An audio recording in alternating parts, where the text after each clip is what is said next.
Well, good morning. Anybody out there? All right, let's begin with our song, My Lord Knows the Way Through the Wilderness. And he's led you here.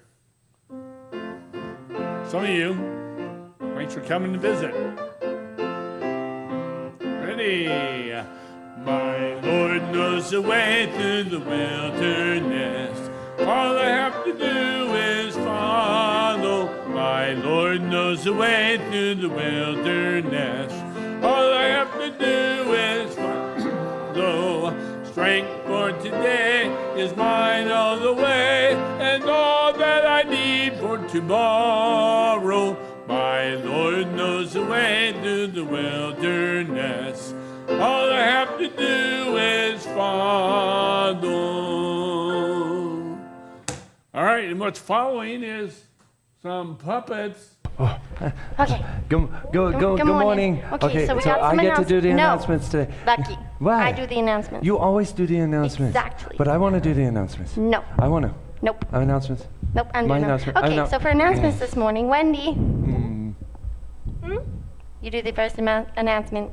Oh, there's going to be a lot of summer staff coming, so there will be a lot of new people coming to our church this summer. Oh yeah, there's going to be a lot of new people. Not even just the summer staff that are coming to Ironwood, but there's some new families that are around, and we need to make sure that we welcome them. And what? It's my turn. No, there's still more to the announcement. I'm just helping. Fine. Okay. And then just remember that there's the black fridge in the back, and there's no fridge elves. They just don't magically appear. And we got lots of people coming, so it'd be really helpful for folks to jump in and help fill that up. Okay, now you can go. Okay, I got the next announcement. No, it's my turn, Lucky. But you always get the announcements. Exactly. Stop it. Okay, so for our next announcement, a few weeks from now, we have our junior camp and our teen camp for week 2, and then at the end of the summer, we have family camp coming up. That's right. We got. I'm just helping. I'm just saying, cause the junior camp and the teen camp are week 2. That's coming up really quickly, and the family camp, there's a sign up in the back, and make sure that you take the time to invest in your family in a way that you can by going to Sequoia Meadows or taking that time, and that's at the end of summer. Okay, good. All done? Yes. You're done with the announcements? Okay, good. I'm going to do the lesson. I'm going to do the lesson today. No, you always do the announcements. I get to do the lesson. Nope, I'm doing it. I'm doing the lesson. Nope. The lesson is mine. Nope. This is mine. Nope. My lesson. Nope. My lesson. Nope. My lesson. No. Fine, you do the lesson. Ha. Okay, for our lesson today. What's our lesson? You don't know the lesson? No. You can't do the lesson if you don't know the lesson. Well, then fine, you do it.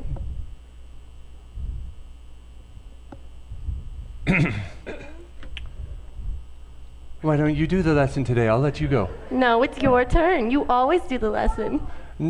Yeah, I always do it, so I'm going to let you do it today. Nope, you can have it. It's okay. I don't want the lesson. You can have it. I don't want the lesson. Do You the take the lesson. You take the lesson. Do it. No, I don't want it. You do it. No, you do it, Lucky. Guys, how would I do it?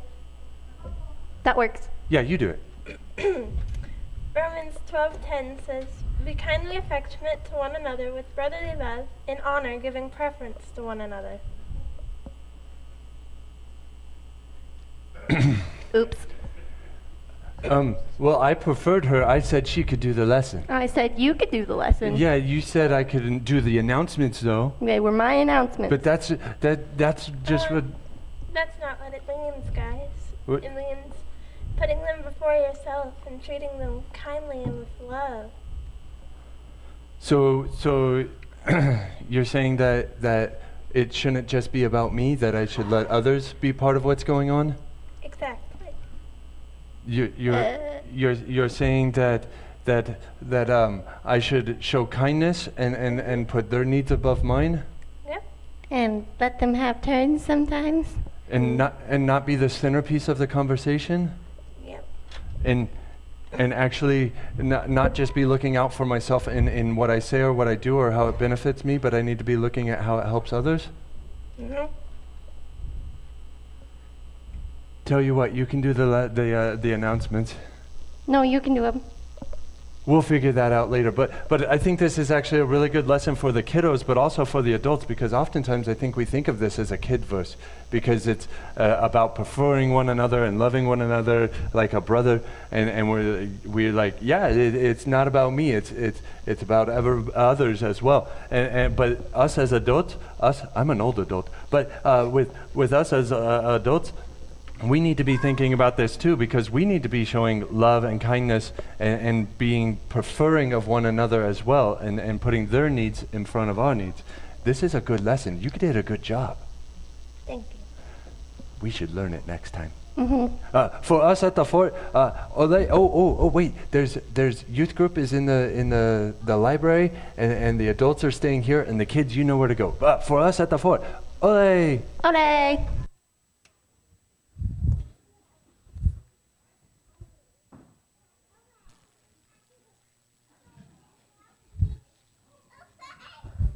Make sure my mic is actually unmuted.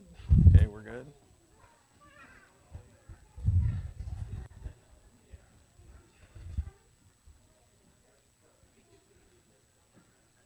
Back up a little bit. Is that working? Good. All right. We'll start in 1 Peter 4. I will have it on the screen, so you don't necessarily have to turn there, but that's we're going to look at a couple passages this morning. Continue to work through foundations. We're getting really close to the end.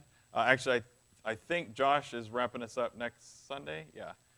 So we're just in the last couple of chapters. I did want to make a random statement. There might be something that Madeline comes and tells some of you this morning, and I just want to confirm it is true that Bethany is expecting.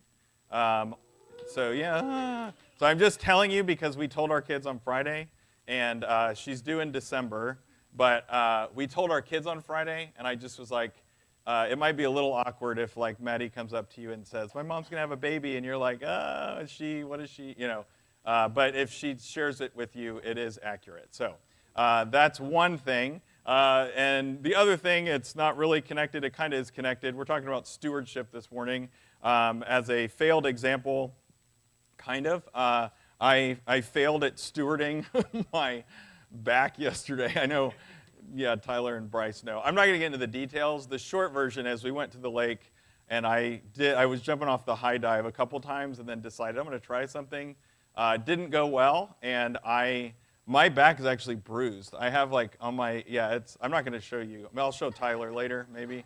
It was bad. I'm kind of glad nobody filmed it, but it hurt. And so if I seem a little stiff, that's why. That's my poor example of stewarding my body well, or poorly apparently. So don't do things off the high dive that you haven't done in however long. Just do simple dives, jumps, have fun. And bruised back doesn't feel good. So, but this morning we are talking about stewardship. And if you've gone through the chapter already, depending on how you've been doing this as we go along, he does kind of he starts talking about stewardship, and then the whole chapter sort of morphed into giving and financial stewardship, which is not necessarily, I'd say, a bad thing.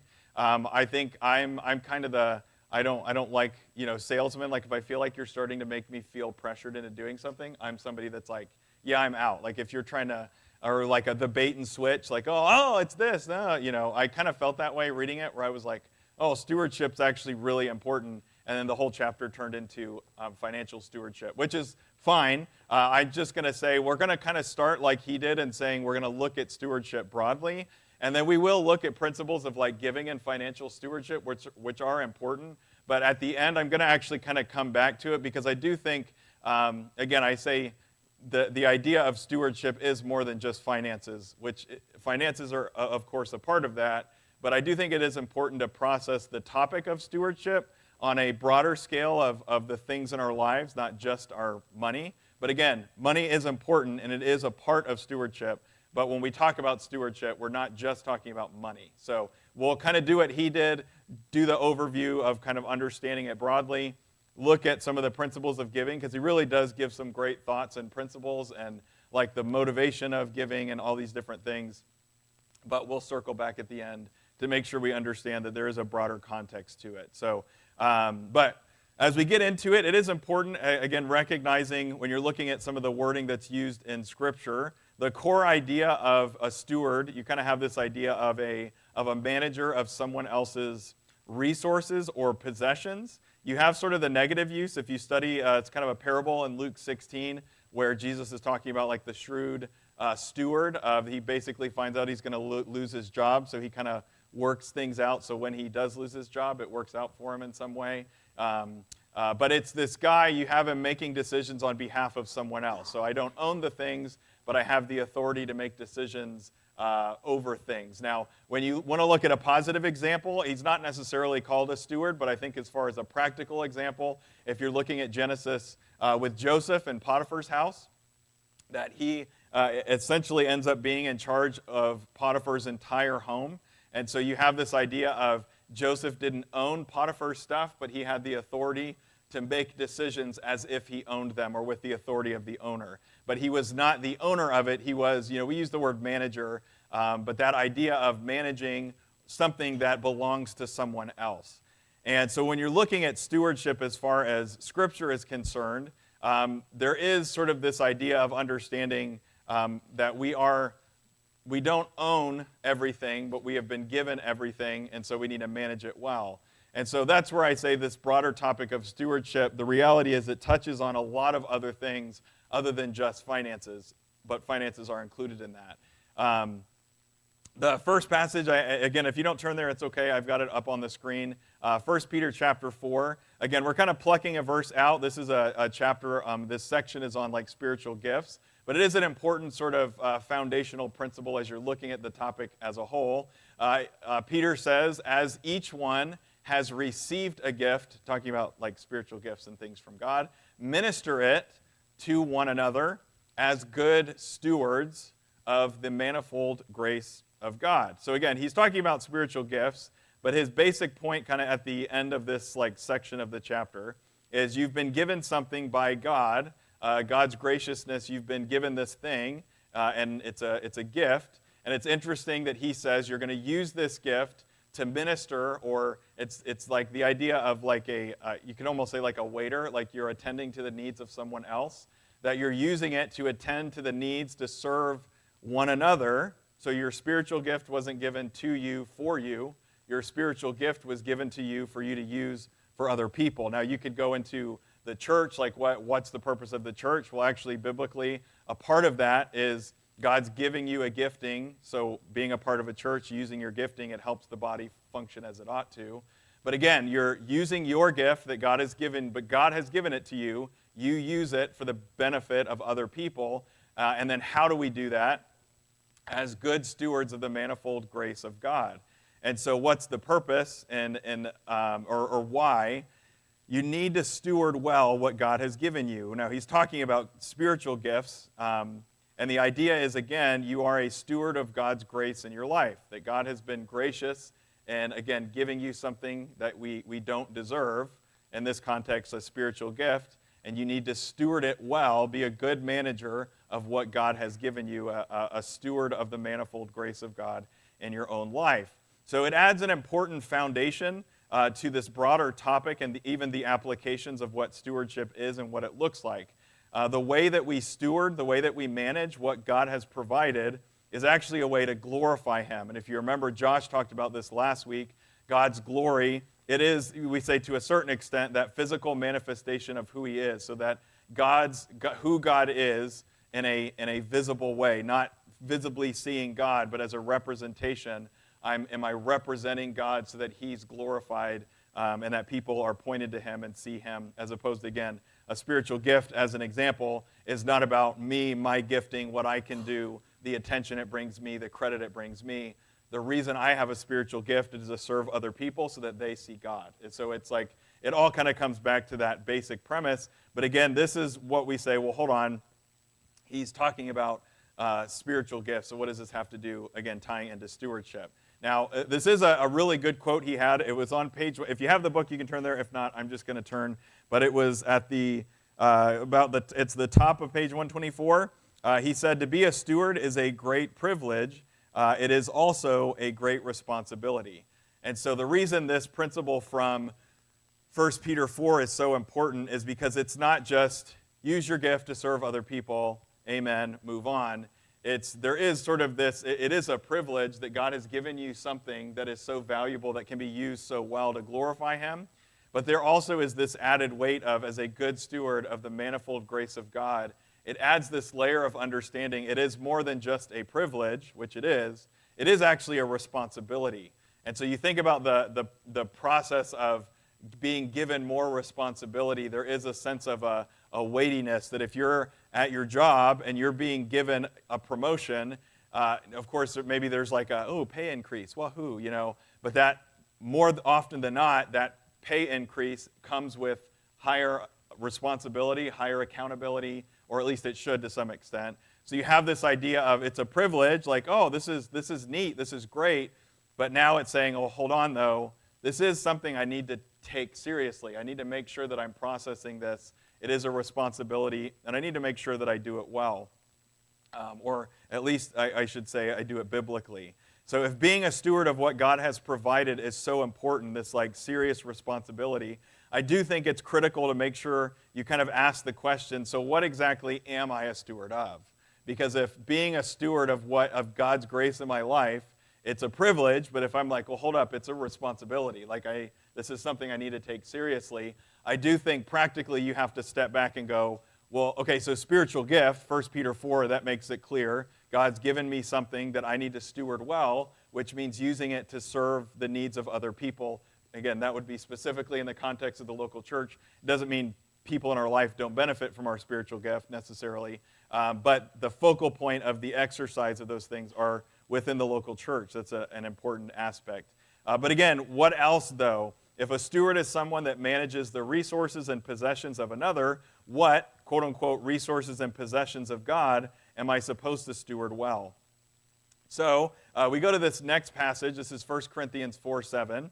And again, context is important. I realize I'm pulling a verse out, but context, if you're studying 1 Corinthians 4, Paul's basically talking about his apostleship and you could say his life and his ministry. So it's an important, again, a lot going on in 1 Corinthians, but he's establishing a certain level of authority, but talking about his life, his ministry, specifically as an apostle. And towards the middle-ish opening of that section, he makes a statement that's a really important principle, this idea where he says, what do you have that you did not receive?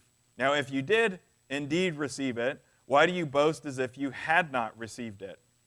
So you're looking at Paul talking about his life and ministry as an apostle, and you have this kind of principle within that context, this you could call it the 30,000-foot view of his own life and authority or his apostleship. That 30,000-foot view was kind of that I own nothing and God owns everything. Everything you have, you've been given by God, period. And he said, if you have received it, why are you acting like it's really yours? Like everything you have, you've been given. You don't have the right to act like, well, this is mine, all those whatever. Everything that you have, you've received, and so you need to act accordingly. So there's not a single thing that you have in this life that you can say it's not from God, period. And so this is where we get, and again, these are the basis of stewardship. He talks about this in the chapter, so I'm stealing his headings. But this basic premise that God owns everything, and I own nothing. That is the basis of stewardship, is as a steward of God's manifold grace in my life, He owns everything, and I have been given everything by Him. And so that's where the weight of responsibility, it is a privilege. It's an incredible privilege to be a child of God. But when we're talking about stewardship, it is important to recognize there is a layer of responsibility in how we steward our lives and what God has given. Now, Psalm 24, 1 and 2 actually, it says, the earth is the Lord's and the fullness thereof, the world and those who dwell therein. So everything on the earth, everyone in the world, Everything is God's, period. But then you say, well, why? Why is it all his? Like what, quote, like, why? And the second verse actually says, for he has founded it upon the sea and established it upon the rivers. Why is everything God's? Because God literally created everything. He is the creator and the owner of all things, period. And so Genesis 1 and 2, again, creation, that ex nihilo, out of nothing, that God created everything out of nothing, and that by design gives him ownership of everything, every atom, every molecule, and then everything that is made up of atoms and molecules, which, by the way, is literally everything. Everything is his because he created everything. And so, and then that I own nothing, James 1:17 is that every good gift and every perfect gift is from God. Everything is from God. And that 1 Corinthians 4:7, we just read that everything you have, you've received. So treat it accordingly. So God owns everything. I own nothing. Again, probably a poor illustration necessarily of this. I don't know how you are with borrowing things from people. Usually it's helpful, but something that's like I appreciate it, but I hate driving other people's cars. And I say hate as in like, it's just like, now I say that where I have to be careful because we didn't have a car for like 2 months, and there's like 5 or 6 of you that at some form let us use a vehicle so that, so I appreciate that. I didn't hate borrowing your car. I should say I hate just driving other people's car. I'm already kind of a grandma driver. Oh, that's not derogatory. I mean that in a positive way. But like when I'm in someone else's car, I'm just very like, I'm like triple, quadruple checking lane changes. I'm like, before I even turn, I'm like, there's no reason for me to slow down and stop here. I'm just making sure it's wide enough. And I'm in a parking lot. There's like so much space. Like it's just, driving other people's car just makes me really nervous because I think if something goes wrong, it's really bad. I remember, this is like a long time ago, but our pastor when I was a kid borrowed my dad's truck and crashed it and totaled it. And I always think of that like, that would be horrible. And I always remember being upset about Dad's red truck, that it was just gone. And I'm like, I'm going to traumatize a kid if I crash somebody's vehicle. Anyways, that's not a perfect example because obviously you're not supposed to steward with this like fear and trepidation because, again, you're going to be frozen with you're not going to do anything. And actually what we're going to find, part of stewardship is usage. It's not just owning and it's maintaining, but it's also usage. There is a sense, though, of that, like, okay, I need to make sure I don't do anything horrific, and again, not the fear. So I understand that the illustration falls apart really quickly, but there is a sense of weightiness to understand everything I have is not mine, and I need to take that weightiness and say, okay, now as I'm processing what stewardship is and what it looks like, there should be a little bit of like I don't want to, burden's not the right word, but there's like a weight of responsibility that we need to take as we go into it. So that being said, as we move, I can't remember what my next, so he's got the basis of stewardship, and this is kind of where he moves into, just call it, I say principles of giving. I realized after I made the slides and sent it that the giving, it's not all about giving, and so I kind of added the financial stewardship, I think is the better broad term. And so I kind of added that in there a little bit. So we are talking about giving. It does have to do with giving, whether it's like giving to the church or giving to help the needs of others. But again, the better term that I should have made sure was in there was financial stewardship, because it isn't just about giving. It's about how we steward the finances that God has provided us with. So now these are, I think it's like 6 or 7 points in the chapter. So I've got the 127 to 135 is where he has these. I'm sort of mashing them into these 3 points just for the sake of conciseness. But as he gets into these principles of giving and this idea of what, again, I say giving, and he's talking specifically about stewardship or financial stewardship in this context. But a lot of the principles do overlap. Now, I say this, and I think I got a little bit ahead of myself. I'll keep it here for a second. But when we think about stewardship, and I'm managing the resources and things that God has given me, and this would be just curious on your own feedback. What do you think are some things in our lives that I wrote either prevent, hinder, or distract us from stewarding well? So when I'm thinking about this broad spectrum of God owns everything, I own nothing, what are some things that become a hindrance, something that prevents me from stewarding, or even something that's just a distraction from stewarding what I have well? Yeah, Sherry.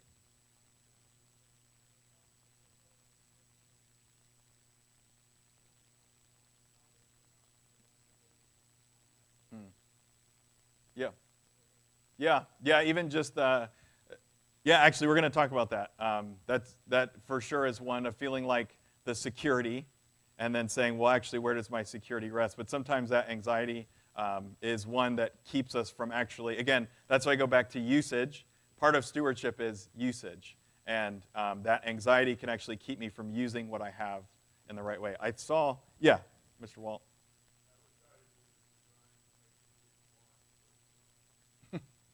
Yep.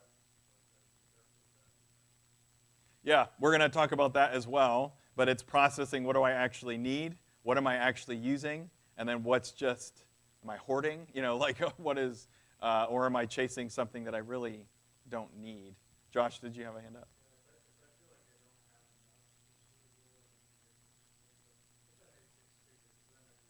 Mm.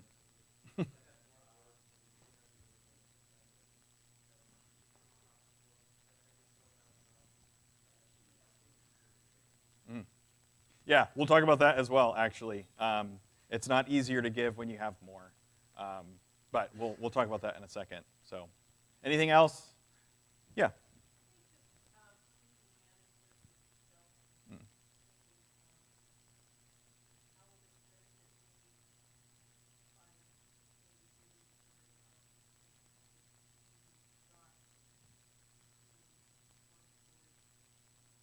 Yeah.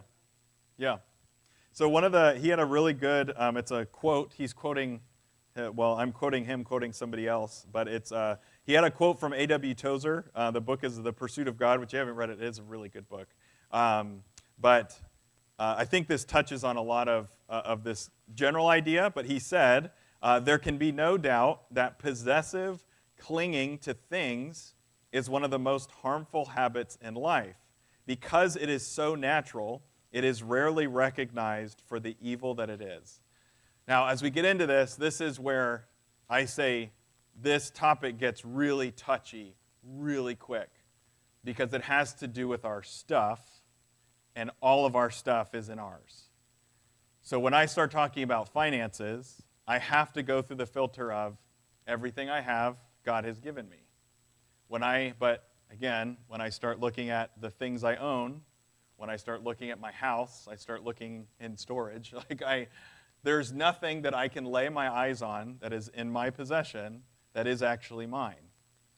So now stewardship goes from this okay, privilege, yeah. Oh, responsibility, yeah. Oh, I have to look at my life and say, where do I need to change? I said that I cannot steward God's grace to me well if I am impulsive, disorganized, or just unaware, or if I'm selfish, proud, or just being possessive. I cannot hoard things either because I'm just taking and not using well. And that idea, again, am I using the things and resources that I have, or am I hoarding them? Because part of stewardship is usage. And if I'm not using something, the bottom line is I'm not stewarding it because I have it and I'm not using it, which means it's wasting something, either time, energy, money. But again, if it's just sitting there, I always have this image. In Virginia, we had a group of guys that we would help people move.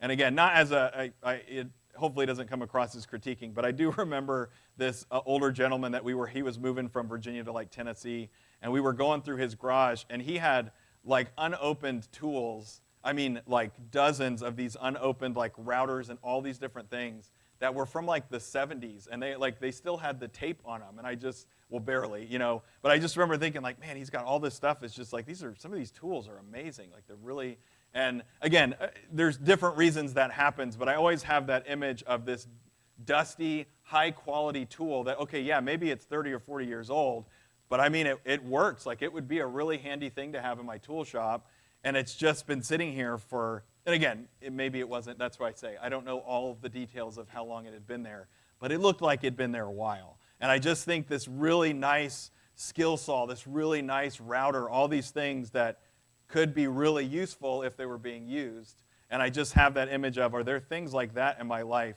that, man, they're really cool or really useful, really helpful, and I'm just not using them. So we get into this, and that's where I say with finances. I do mention Bodie had a great message a couple of months ago on giving and finances that was really, really good. So if you're interested in some of that, like, you can look up that sermon again. But this is just, again, this is where he kind of did the, if I'm being a little bit whatever, felt like a bait and switch. Like, we're not talking about stewardship, you're talking about money. But it's part of it, so we'll dive into it. But he had some really good, again, as we're saying, these overview principles. He had a good quote, is money your tool or your tyrant? Which, again, going back to use. This is a very personal thing because it demands, when talking about money specifically, it demands responsible, thoughtful use of money. And so this is where I get uncomfortable because I think those impulse buys of even going through this, I was like, I need to just delete Amazon off of my phone because I have these moments where I'm like, oh, I actually need this. It's legitimate. My tire on my bike is flat. And I just spent money without even thinking.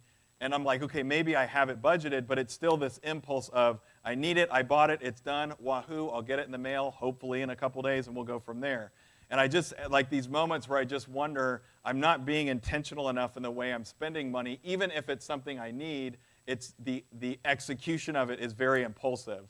And so even in my own life, I didn't like this study. In some ways, I was like, if I just stick to money, I don't have to think about everything else. But that's not being a good steward of teaching opportunities. So, but when you look at, and again, these are all things that he's talking about in the book. Worship, the first kind of principle of giving or principle of financial stewardship is worship and trust. And so it is a way to honor God when you look at the idea of worshiping God and the way that we use our finances. It is a way to honor God. And we talk about the offering and praying that God, you would use this. Literally, that isn't like, oh, we're going to take a break so you can put something in the offering plate. It is by design part of worship because it isn't just a break so we can listen to a special. And again, none of that is wrong. I'm just saying, understand it's part of the service for a reason. Because giving to God is an act of worship to look to him as he is worthy of that giving. Now, I think it was Josh who mentioned this. He had a quote on page 128 where he said, giving isn't easier just because you have more. And sometimes we have this idea, and it kind of touches on what Sherry mentioned as well, that idea of security that, okay, when I kind of get all my ducks in a row and like I'm doing all the things, then I can give, and we want to build these barriers of security, and then I'm going to give and see what God does. And I think it is important to recognize that having more, and I think maybe we all in different ways struggle with that. I know that it's something I've struggled with where I'm like, man, if I just made 200 more a month, like I'm not asking for $1 billion, and I have this mental block of, well, if I just made a little bit more, then da-da-da-da. And I think we have to be careful of that. If you read Proverbs 15:16, better is a little with the fear of the Lord than great treasure and trouble therewith. The layman's version of that is mo money, mo problems. It's interesting actually. I wouldn't say that I have a lot of personal experience with this, but I say a lot of secondhand. You talk to people that know very wealthy people, and you often find this. There's like the struggles of wealth and the stress of wealth. I like golf. There's a guy, Bryson DeChambeau, if you've heard the name. If not, it's totally fine. But he's sort of infamous right now because he switched to a different golf league, basically for money, blah, blah, blah. I'm like, whatever. He's really good at golf. I just like watching him play. But it was interesting. There's actually an interview. I wrote it in because I just saw it yesterday. He is, if you look at his following on YouTube, the money he makes there, the money he makes as a professional golfer, he is, I say stupid rich. Like he's in that category of incredibly wealthy.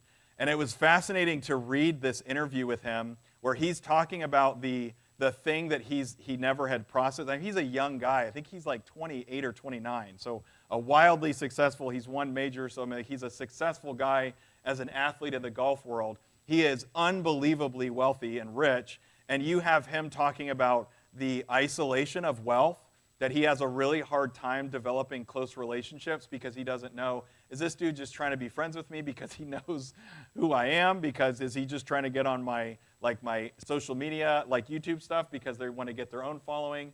And he just talked about how hard it's been for him. He's a single guy. He talks about how, I'd love to get married and I'd love to, have a family, but it's hard for me to know, is she just for the money, and it was really, I don't believe he's a believer, so obviously there's some of that you filter, but I just recognize this guy that you would see from his social media, from his career, you'd think, man, he doesn't have to think about money, he doesn't have to think about, and his whole thing, his struggle, his stress is, man, the problems that money and success have created for me, it's been a struggle for him. And I think it's a really good reminder sometimes, even for my own mentality, that kind of like Josh mentioned, and he talks about it in the book, that just because you have more, somebody makes more, doesn't mean that giving is easier for them. It doesn't mean there's less stress. And again, if your stipulation of giving is when I make more, the reality is that mentality is going to be built into how you spend money. And every time you get a benchmark, you're going to go, wow, yeah, but, and you're just going to keep moving. You're going to keep moving that benchmark, and you're not actually doing what you ought to be. Now, again, move quickly-ish through this. Giving should be consistent and sacrificial. Consistency requires organization and discipline. If I'm going to do something consistently, I have to be organized. I have to know what's going on, why, where, when, what, how. I have to be organized if I'm going to do something consistently. You could apply that broadly, but again, finances. And again, I need to spend money in a way that actually allows me to give. So I need to prioritize financial stewardship and do it in a way that actually enables me to give, not I'm going to reach benchmarks that I'm going to give. Malachi 3:8, these are just two good examples that God takes giving very seriously. And at the end of the Old Testament, Malachi chapter 3, verse 8, God actually tells Israel that you have been robbing me by not giving. And it's just this principle that God takes giving seriously. And then if you go New Testament, Acts chapter 5, Ananias and Sapphira, they sold property, they gave money, but they were lying about how much they were giving, because again, you get into the image. They wanted it to look like they were being more generous, and they paid for that with their lives. It was something that was judged very severely. Now, we're not going to sit on this long. I will mention that on page 130, he does have a really good page or two on tithe. And I do think it's a legitimate, you go, well, you talk about tithe, that 10%. Isn't that Old Testament? Jeremiah 31, aren't we New Covenant? And I just would say that page 1, it's 129, 130 is a good section. But again, if you're studying giving in the New Testament, it is seemingly that much of the church was giving beyond 10%.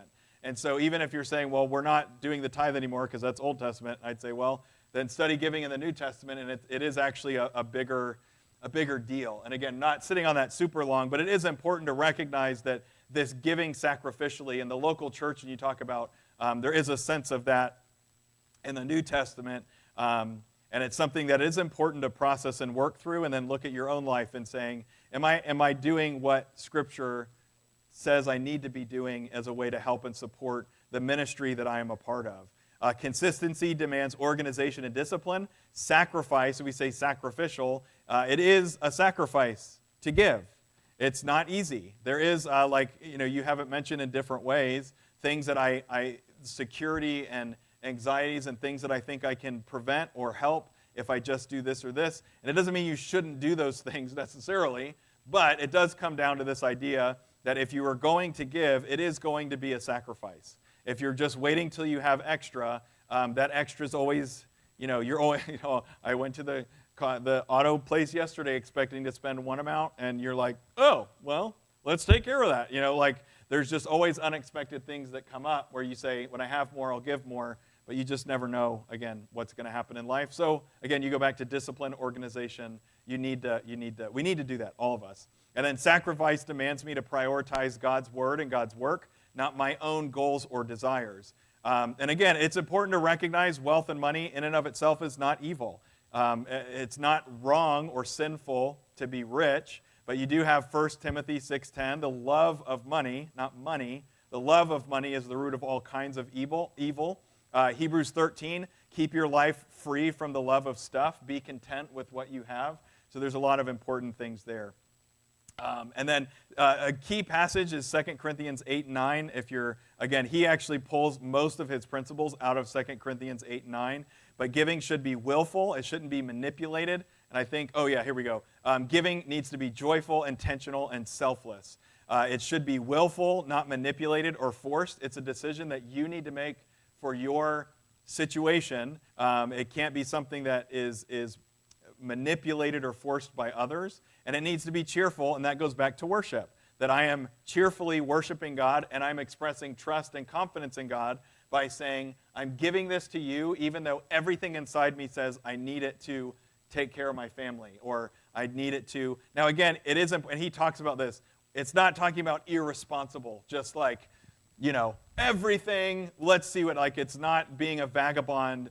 It is, and that's where we go back to intentional, organized, like purposeful, willful, not irresponsible, and thoughtless. Because just throwing everything away is also, it's not intentional, and in some ways it can be selfish, depending on how it kind of plays out. But we get into the next one, the motivations of giving. And again, he talks through this over 20, it's like 2 or 3 pages.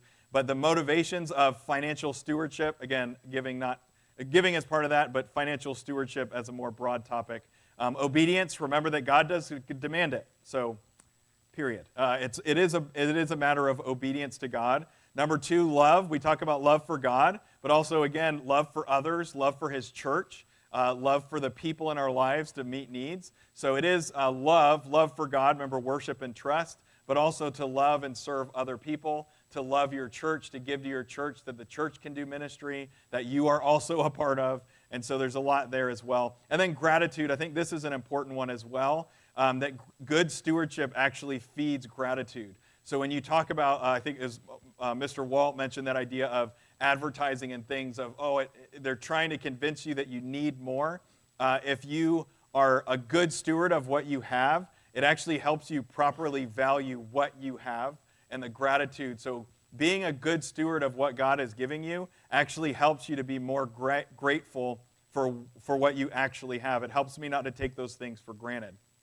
So the importance of being a good steward, and that's where you get into what I would say the broader applications and thoughts of stewardship, that it isn't just about finances, it is about stuff. And that's where you go back to this, where for me, I just wrote like, maybe there are some places in my life that I have too much, and maybe I need to get rid of things so that I can be a better steward.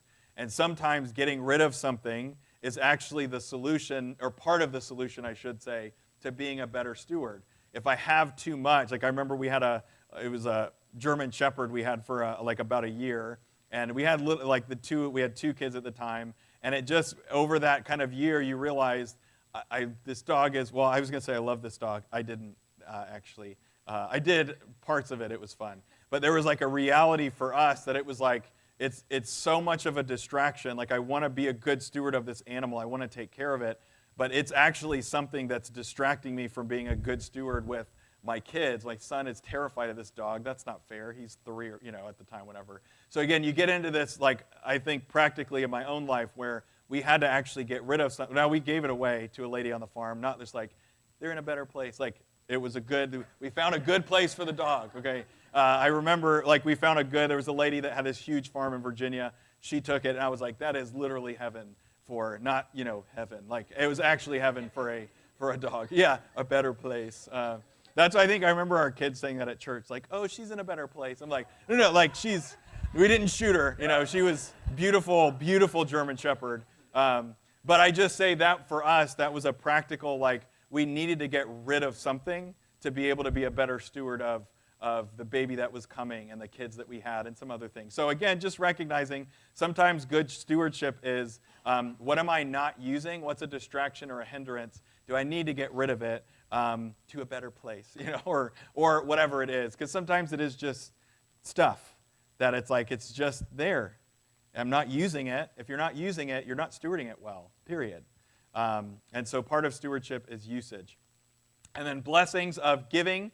This would be tied specifically to giving to, we say, others, giving to your church, giving in general. It glorifies God, which is a big deal. That should be our primary goal anyways. It provides needs. Now, this is a neat one where we say provides needs. It provides needs for your church. It provides needs for others. It is better to give than to receive, that it's fun to meet needs of other people. And I don't know if you've ever had that opportunity to do something anonymously. I was saying ambiguously. I guess it still kind of fits. But like if you know somebody has a need, you met that need, and it was part of it was, I just want to make sure nobody ever knows that I did it. Like that is fun to do. And that's where I say providing needs is providing needs for others, for church, but also coming back to that for God.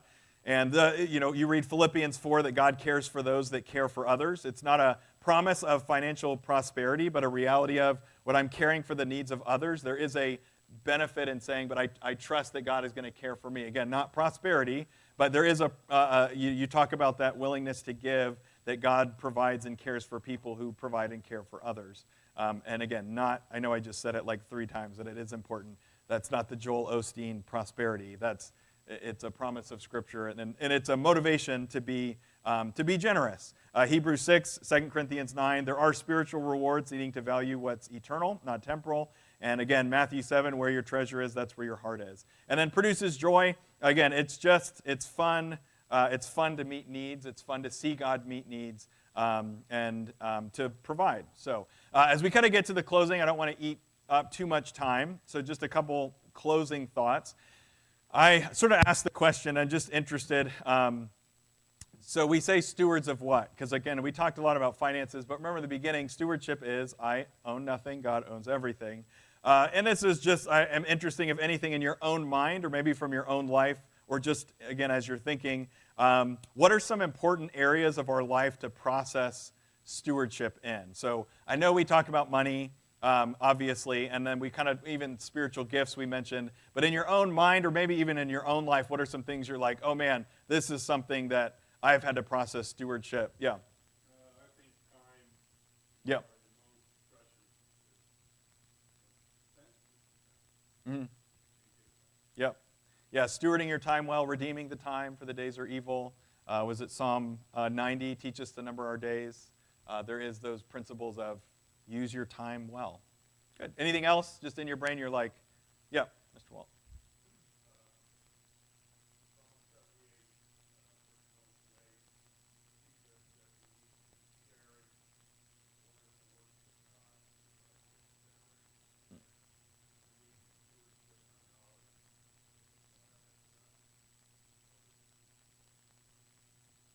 Yeah, that you don't always think of remembering and recalling as stewardship, but stewarding what God has done in your life well so that it's passed on to the next generation it's part of stewardship. So, Bethany?